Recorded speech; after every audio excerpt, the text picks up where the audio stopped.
Syederalun, Polresta Banda Aceh menetapkan Presiden Persiraja Zulfikar SBY sebagai tersangka pada Senin 17 April 2023.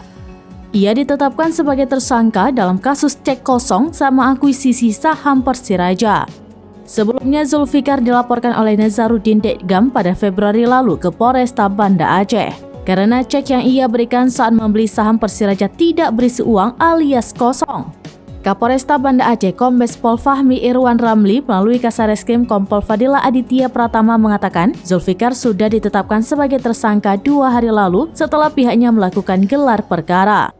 Meskipun sudah ditetapkan sebagai tersangka, Zulfikar SBY belum ditahan. Kompol Fadila menyebut setelah Lebaran Idul Fitri pihaknya baru akan melakukan pemeriksaan terhadap tersangka.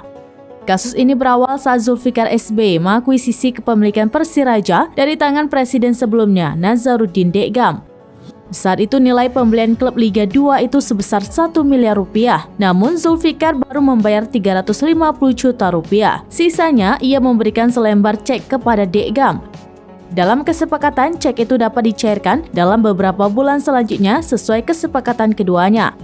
Namun saat jatuh tempo sesuai perjanjian, Dekgam pun mencoba mencairkan sisa uang akuisisi tersebut. Namun saat akan dicairkan, ternyata di dalam rekening yang dituju cek itu tidak cukup saldonya.